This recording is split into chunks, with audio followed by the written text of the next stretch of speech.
explicamos que pueden apagar la luz, por favor. Digo, porque ya alzar la pierna es oscura, no puedo esguinzar.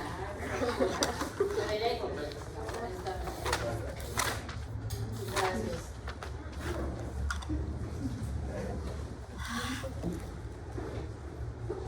Entonces recordamos que también las hormonas se veían afectadas según las variaciones cíclicas.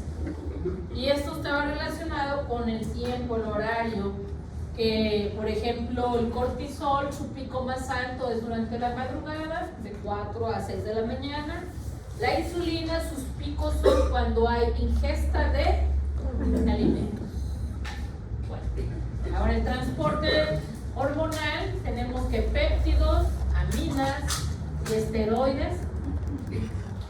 Quedamos que los péptidos y las catecolaminas son ¿qué? Hidrosolubles. Circulan de forma libre en el plasma, se disuelven en el plasma y se transportan desde su origen hasta la célula efectora o el tejido efector. Las hormonas tiroideas y los esteroides son liposolubles, circulan unidos a proteínas y son transportadoras específicas. Estas proteínas son sus cotransportadores específicos. Circulan en sangre unido a sus proteínas plasmáticas, menos del 10% se encuentra en forma libre y más del 99% de la tiroxina se encuentra unido, se murió mi señalador. Esto pasa con los pinas chinas.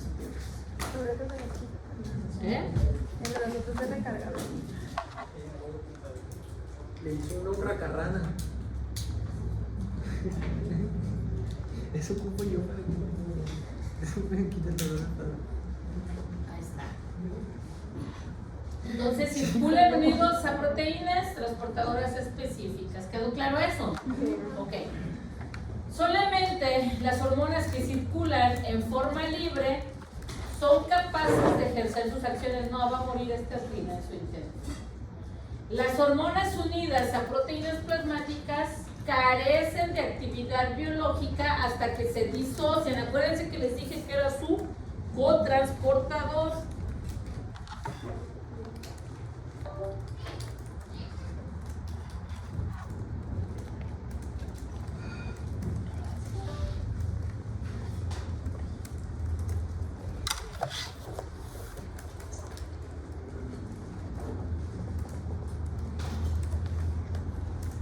Mientras estén asociadas a este cotransportador, son de una forma inactiva. La unión de hormonas a proteínas plasmáticas retrasa su eliminación en plasma. Esto permite que su vida diaria media sea más alargada.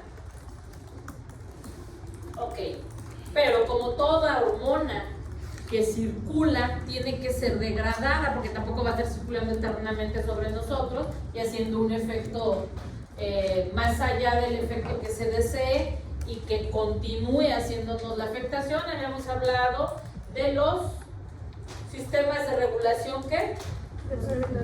Negativo y positivo. Dos factores que pueden aumentar o disminuir las concentraciones de una hormona en la sangre son: 1, ritmo de secreción hacia la sangre; 2, la velocidad del aclaramiento de la sangre. La velocidad del aclaramiento de la sangre es la tasa de aclaramiento metabólico. ¿Sí? Entonces, 1 es el ritmo de secreción hacia la sangre, es el ritmo con el que se va a desplazar hacia su acción de la parte de la célula que salga, ya sabes, hipotálamo, hipófisis, va a viajar por la sangre a un ritmo. Y la otra es la velocidad de aclaramiento. Es la velocidad con la que la va a usar y a degradar. Qué bueno que hacia atrás. Entonces, la tasa de aclaramiento metabólico es igual a la velocidad de desaparecimiento crecimiento de la hormona en el plasma entre la concentración de la hormona de cada mililitro de plasma. Es inversamente proporcional. Si hay mucha concentración de la hormona en el plasma, la velocidad va a ser proporcional. ¿Sí entendieron eso? ¿Cómo va a ser? ¿Cómo voy a degradar? ¿Qué tan rápido? Pero está relacionado inversamente o indirectamente a la concentración que existe de la hormona. ¿En dónde? ¿Circulando en dónde? En el plasma. Si hay poca hormona, pues va a ser más rápida su degradación. Si hay mucha hormona, va a ser más lenta la degradación. Las hormonas se eliminan del plasma de diversas maneras. Eliminación de hormonas por plasma, destrucción metabólica de los tejidos, unión a los tejidos, excreción hepática por la bilis y excreción renal por la orina. Esto lo tenemos que saber porque a veces mandamos a hacer determinaciones. Ocupo saber cómo está la hormona del crecimiento. Ok, ¿la vas a determinar en plasma? ¿La vas a determinar en orina? ¿En dónde? Pues va a depender de dónde la vamos a encontrar. ¿Sí? Hay unas que vamos a medir cuánto es la secreción en orina, cómo es su secreción hepática, entonces vamos a ver cómo están sus funciones hepáticas. ¿Sí? Son las formas en que se eliminan estas hormonas. Tienen diferentes formas de ser eliminadas del plasma. La semivida en este tipo de las esteroideas o las suprarrenales, su circulación oscila entre 20 a 100 minutos. ¿Quiénes quedamos que producían las suprarrenales?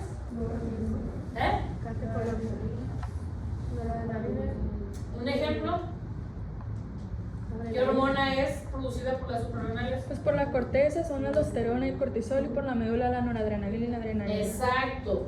Y si estamos hablando que son de 20 a 100 minutos su duración, ¿sería el cortisol? No. ¿Cuál sería? Las catecolaminas. Las catecolaminas.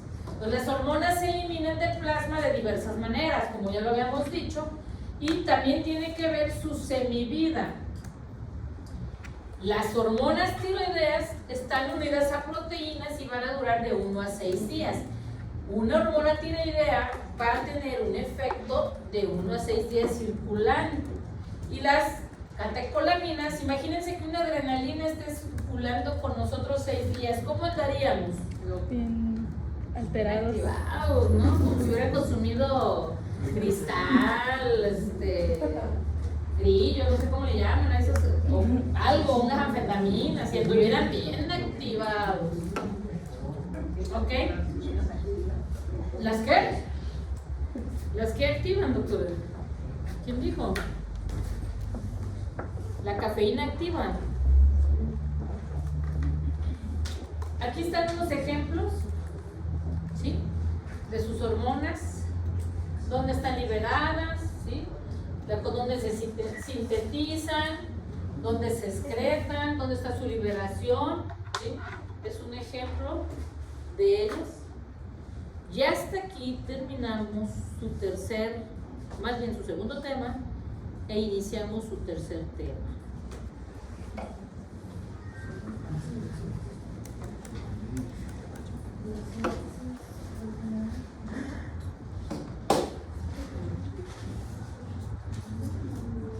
Como cuánto falta para que los primeros equipos expongan. Es el tercer tema ahorita, ¿no? Ajá. Les faltan todavía 1, 2, 3 temas que expongo. O sea que yo calculo,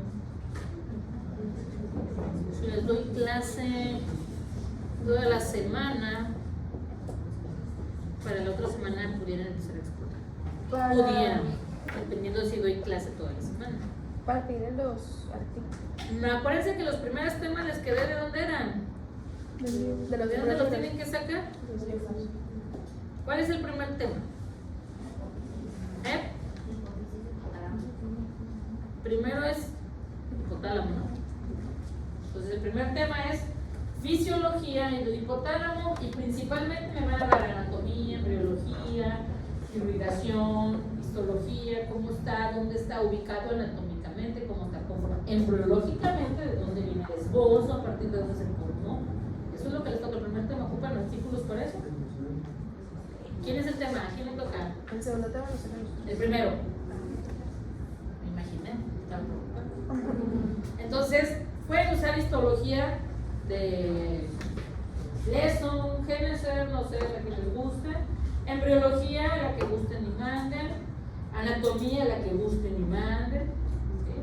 Ahí viene irrigación, inervación, relaciones, con quién se relaciona anatómicamente, ¿sí? Ubicación, drenaje linfático, todo eso lo tienen que ver, cómo está dividido la hipófisis, o sea, digo más bien el hipotálamo, cómo está dividido, dónde está. Histológicamente me tienen que decir el porcentaje de células que tiene y que produce. ¿Sí? Bueno, mecanismos de acción. Vamos a entrar al tema más aburrido. Y aburrido porque normalmente esto lo debieron haber visto en bioquímica. ¿Y esa expresión? Que no hubo bioquímica. ¿Quién es de bioquímica 1 y bioquímica 2? Dijo que no le dijéramos la última vez. No, sí me interesa quién les dijo, porque de ahí voy a depender cómo voy a partir. Ah, sí, no dijo el profe. Sí lo vimos. Ah, lo propio dijo. Uno que es alto, ¿Es químico o es médico? Químico. Tengo altas expectativas. no. ¿La verdad? Sí. ¿Eh? ¿Con el qué? Por clase tuvimos todos los días. Pues no. Sin excepción. No, sí. Sí vimos receptores. O sea, yo. Bueno, los receptores sí los hemos visto en otras materias. Sí, porque lo debieron haber visto en fisiología. También lo vieron en fisiología, nada más que esto entra en la bioquímica y entra en la fisiología. Bueno, sus generalidades de receptores. Tenemos la hormona. Quedamos que la hormona era específica de un receptor. No va a actuar en ningún otro receptor. Se va a unir a su parte específica. No se va a equivocar ni va a ir a otro lado. Entonces, la acción de una hormona comienza con la unión a un receptor específico. Ahí empieza la historia. ¿Sí? ¿Estamos de acuerdo? Célula que carece de receptor para la hormona no va a responder a ella. Entonces volvemos a lo mismo, es específico. Esta hormona no se va a unir a ninguna otra parte que no exista su ¿qué? Su receptor. Entonces la hormona solo se va a unir a su receptor específico. Aquí lo ponen en formas geométricas para ver que esto no se va a ir a unir aquí, ¿va? O aquí, o acá. Los receptores se dividen en receptores de membrana, ¿sí? Como la insulina, receptores de catecolaminas que están en la membrana,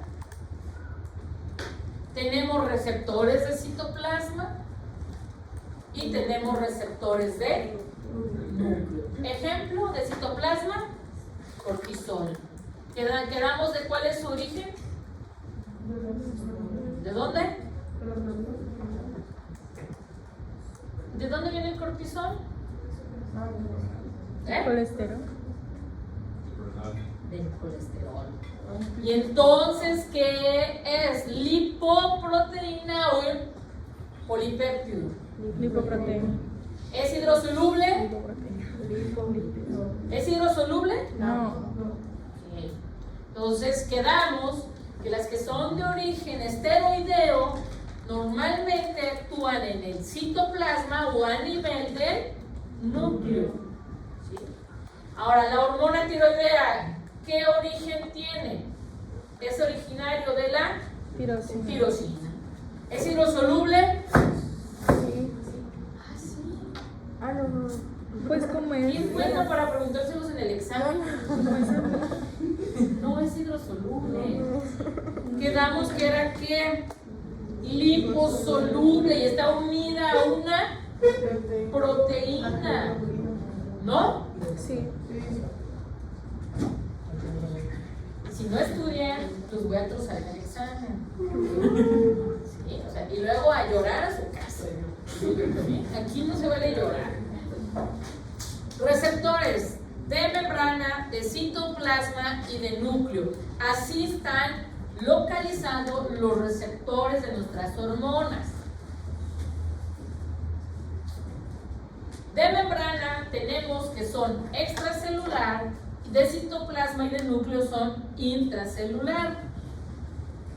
Los receptores extracelulares se dividen en receptores unidos a canales iónicos, receptores unidos a proteína G, receptores unidos a enzimas.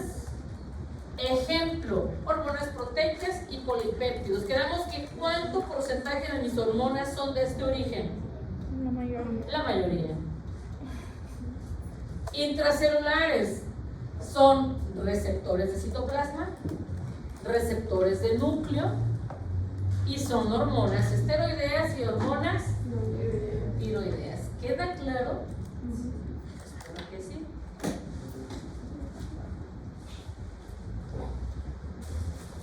Número y sensibilidad de receptores. El número y la sensibilidad de los receptores hormonales están regulados por 1. El número de receptores de las células efectoras, ¿sí?, que no va a ser constante. Aquí vemos 1, 2, 3, 4, 5, 6, 7, 8, 9 en este instante, pero puede haber otro y uno más allá, 3 a nivel de esta parte, ¿sí? Va a variar. Entonces varía el número de receptores de las células efectoras, ¿sí? Y va a variar de un día a otro, incluso de un minuto a otro. Yo necesito catecolaminas ahorita. ¿Ustedes necesitan catecolaminas ahorita? No. ¿Adrenalina o noradrenalina? ¿La necesitan? Pero sí la necesitarían si yo en este momento le digo a su compañera que se levante y continúe dando la clase. ¿Sí usted? ¿Sí usted? Ah, ahorita empezó a aumentar y le dio taquicardia. ¿Sí? Pues en ese momento no era lo mismo que tenía hace 3 doritos atrás. Entonces, sí varía de un minuto a otro. Ahora, los receptores se inactivan o se destruyen mientras ejercen su función. El número y la sensibilidad de los receptores hormonales van a estar regulados por 1, que se activa y se autodestruye. Ya funcioné, ya no sirvo, me destruyo. Se reactivan o las células lo vuelven a fabricar nuevamente. Entonces, uno es, me uno, ya no sirvo, me destruyo. Otra forma es, me uno, pero me vuelvo a separar y me vuelvo a inactivar y me mantengo en la célula. Y la otra forma es, se destruye, pero va a producir nuevamente más receptores esta célula efectora. ¿Dudas? ¿Entienden esto de los receptores? Que se pueden destruir mientras ejercen su función. Es una forma de controlar el número de receptores. Se va a regular. La otra es, se reactivan, o sea, estoy activo, me inactivo, pero continúa la expresión del receptor. Y la otra es, como se destruyeron, los va a fabricar otra vez, nuevamente. ¿Quedó dura hasta ahí? ¿No? Cuando se inactivan o se destruyen mientras ejercen su función, se llama disminución de la expresión de receptores. Cuando se reactivan o la célula fabrica otros nuevos, se llama aumento de la expresión. ¿Sí quedamos claros en esto? ¿Sí o no? Hablen ahora sí, por siempre. Sí. Entonces, disminución de la expresión, ¿qué le pasa al receptor? Se inactiva. Se inactiva o Se destruye. aumento de la expresión, ¿qué le pasa a mi receptor? Se reactiva o se fabrican nuevos. ¿Entendieron eso? ¿Cuándo aumenta la expresión de mis receptores y cuándo disminuye la expresión de mis receptores? ¿No o sí? Sí. Aumento de la concentración hormonal o su unión de su receptor. Fíjense el ejemplo que les ponen. Aquí tengo mucha hormona, ¿sí? Aquí están Y aquí está, ¿cuántas hormonas tengo? 1, 2, 3, 4, 5, 6, 7, 8, 9, 10. ¿Y cuántos receptores tengo? 3, 6, 9. Entonces todos estos se van a unir a esas 9 y van a funcionar porque tengo aumento en la expresión ¿de qué?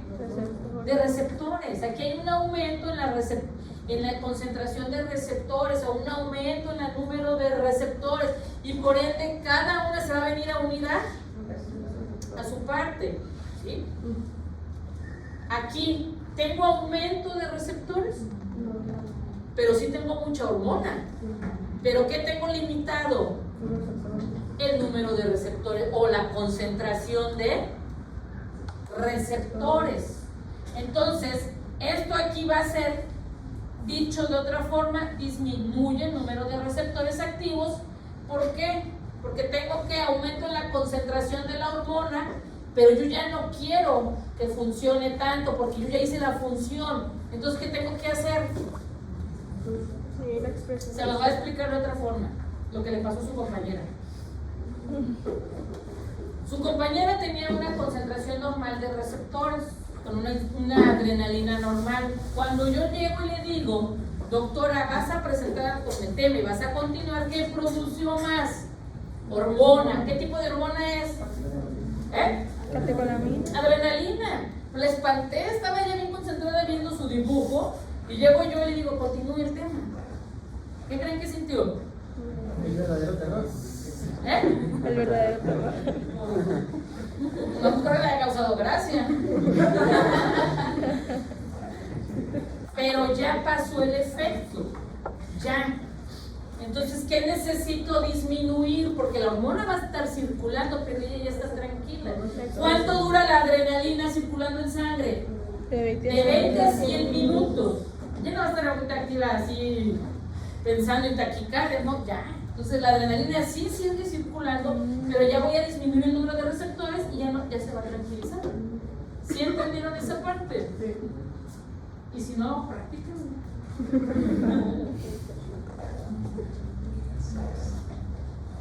Esta disminución de la expresión de los receptores puede deberse a 1. Inactivación de las moléculas receptoras. 2. Inactivación de proteínas intracelulares que actúan como moléculas de señalización. 3. Secuestro temporal de receptores. 4. Destrucción de receptores polisosomas después de haber ingresado la célula.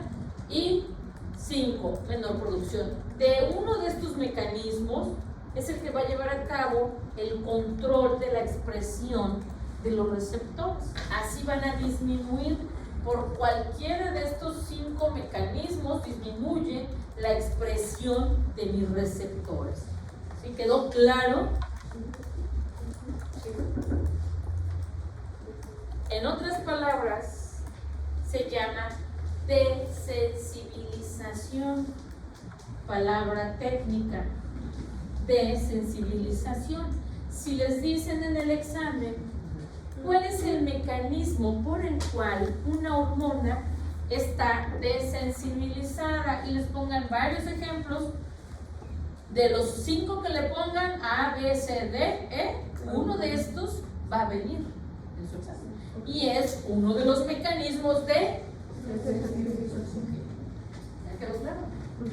Que si viene en el examen. Mecanismo de acción de las hormonas. Se llama señalización intracelular tras la activación del receptor hormonal. Pueden ser 1. Receptores unidos a canales iónicos, receptores unidos a proteínas, receptores hormonales unidos a enzimas o receptores hormonales intracelulares y activación de los genes. Mecanismos de segundos mensajeros que medían funciones hormonales intracelulares. Por eso les dije que trabajamos la parte más difícil. Los mecanismos de segundos mensajeros van a ser mediados por adenilato ciclasa, llamada la vía AMP cíclica, fosfolípidos de la membrana o la vía de la fosfolipasa C, y 3, la calcio-calmodulina. Son mecanismos de segundos mensajeros porque estos son producidos después de la activación de un receptor X. Cada uno de estos los vamos a ir conociendo y vamos a ir viendo. Por ende, el siguiente tema se llama tipo de receptores. Tenemos receptores unidos a canales iónicos.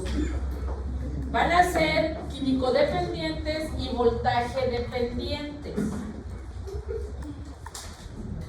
Tenemos receptores unidos a proteínas G.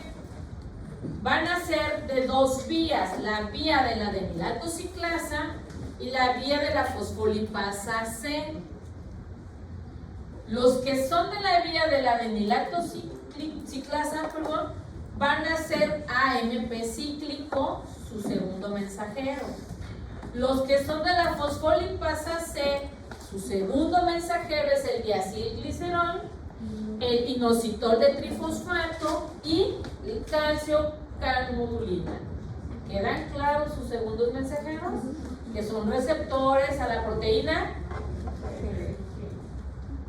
y receptores hormonales unidos a enzimas. Tenemos guanilatociclasa, receptores tirosincinasa y receptores unidos a tirosincinasa. A partir de aquí empezamos a ver lo más complicado para ustedes. Los receptores tirosincinasa son llamados los receptores de la vía JAK-STAT y los receptores unidos a tirosincinasa son los receptores de la vía RAS-MAP. ¿Lo vieron en fisiología? ¿Lo vieron en bioquímica? ¿Sí? Y si no, vayan a leer esos libros. Los receptores hormonales intracelulares y de activación de los genes tenemos que son receptores de esteroides y receptores tiroideos o nucleares. Y estos son como los glucocorticoides, mineralocorticoides, progesterona y andrógeno. Los receptores tiroideos tenemos las hormonas tiroideas, tenemos la vitamina D y los retinoles. Estos son otro tipo de receptores. Estos son los receptores más fáciles de estudiar. Los más complicados son este número de receptores. Doctora, ¿pueden pasar unas chicas en carrera? No sean mi destino. Hola, Buenas buenas tardes. Cuidado con Somos el las cable. emisoras del amor y le mandan esa rosa que no me ayuda.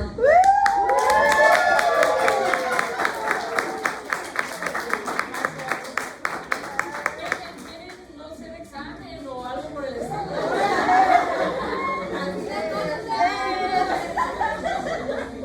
Gracias, niñas.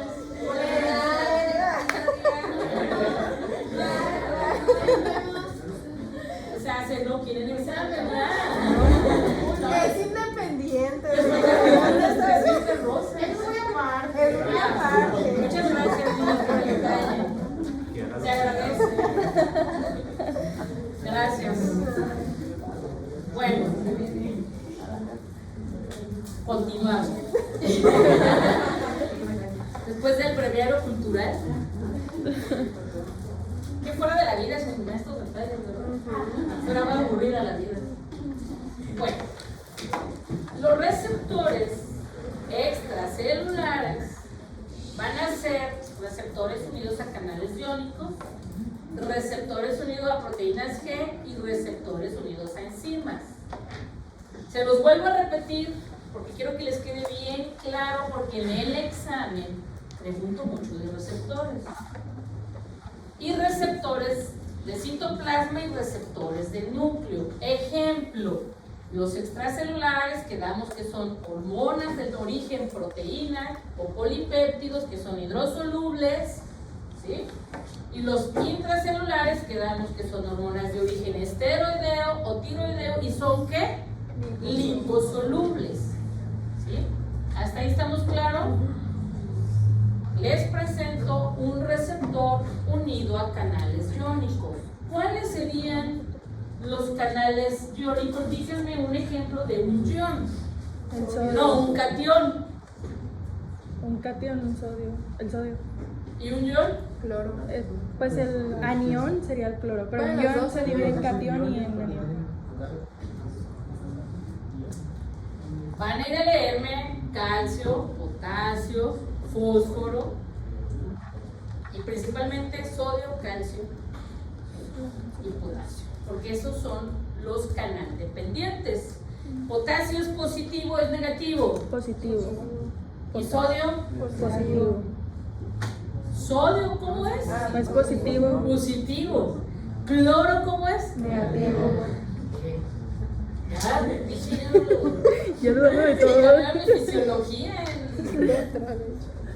Bueno, tenemos los receptores unidos a canales iónicos. Son el grupo A. Vean qué sencillo está su membrana.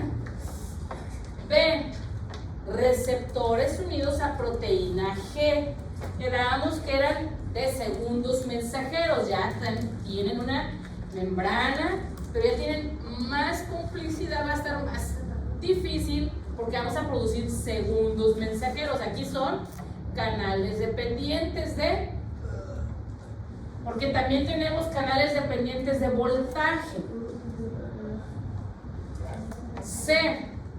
Receptores hormonales unidos a enzimas. Ven qué sencillito está este.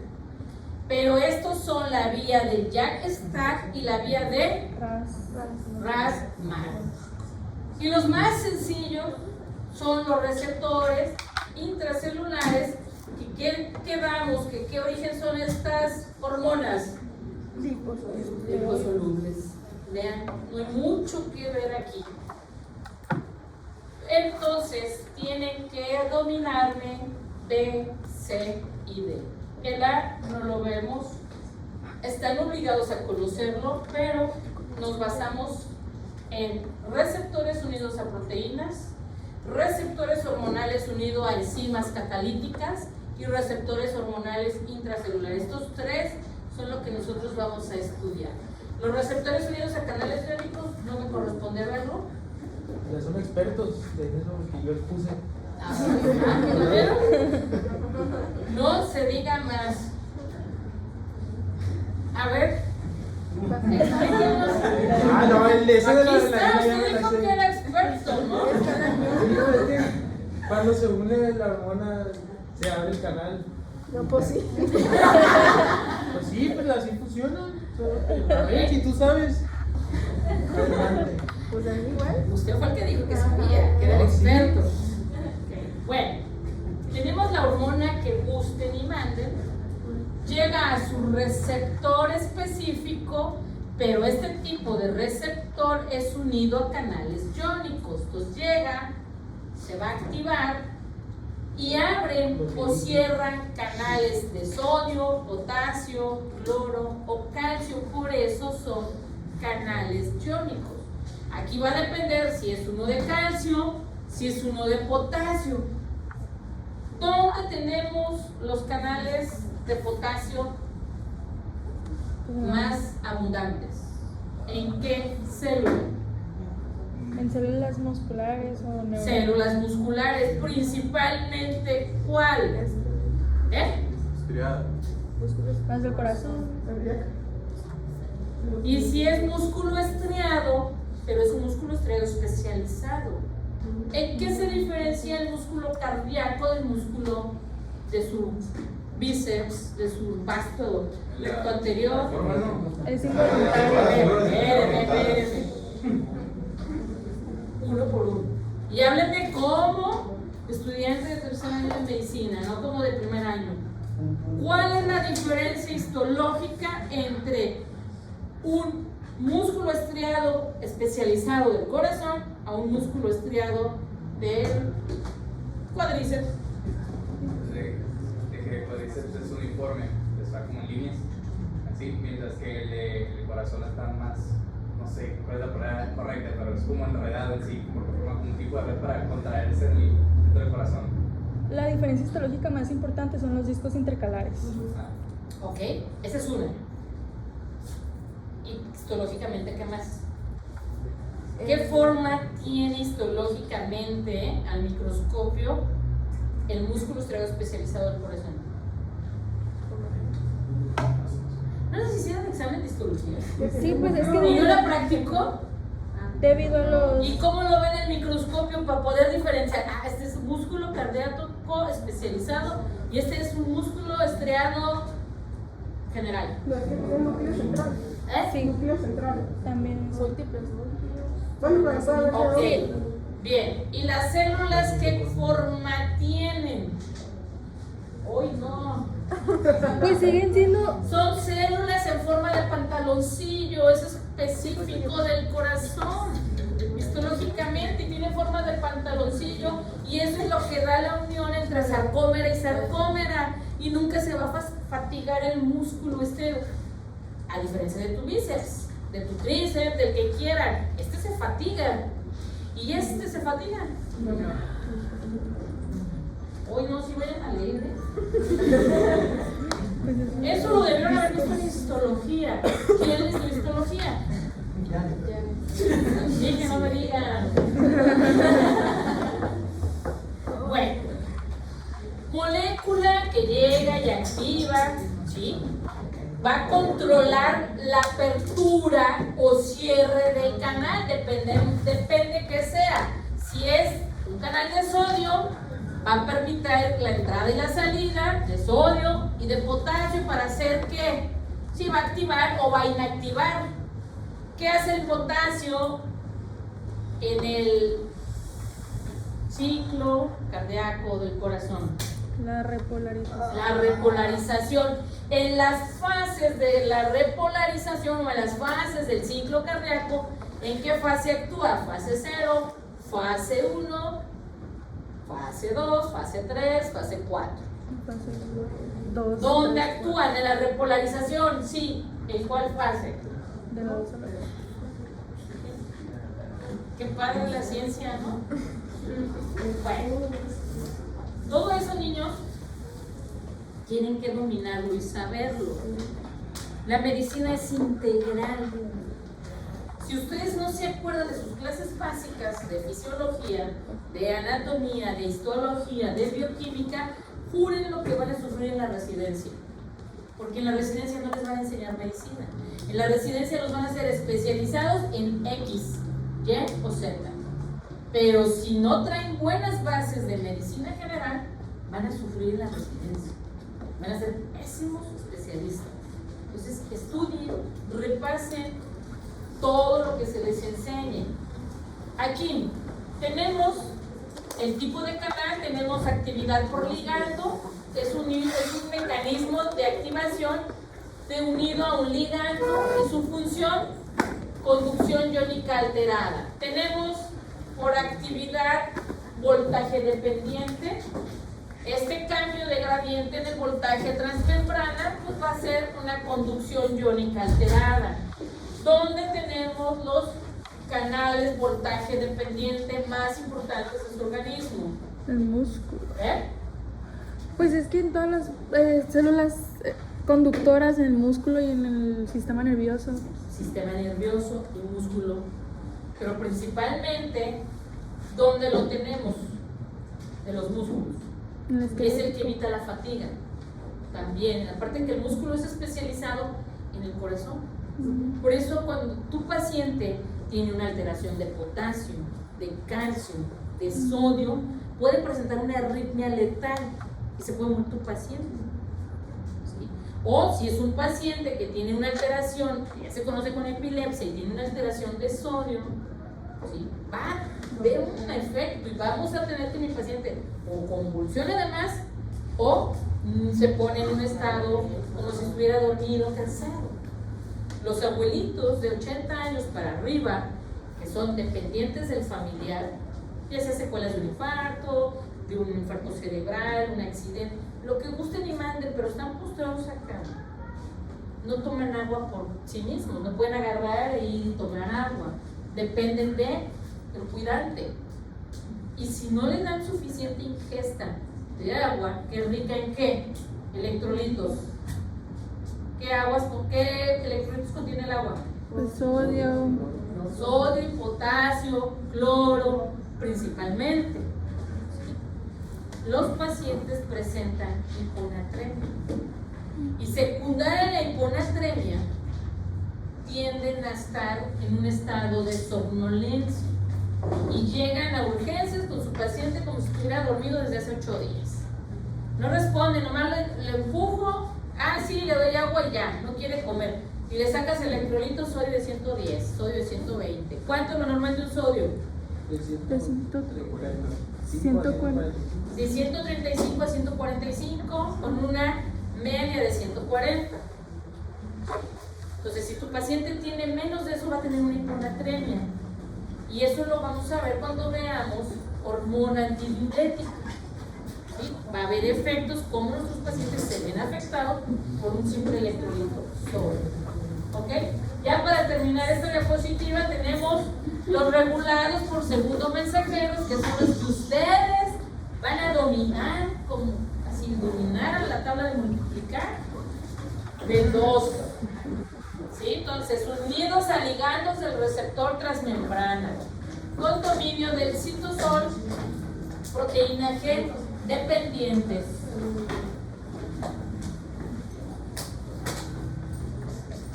¿Ok?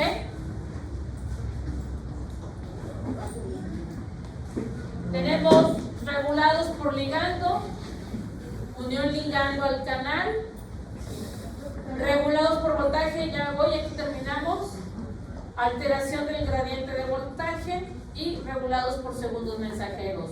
Y aquí nos vamos a quedar porque aquí vamos a empezar a partir lo que vamos a ver, ¿ok?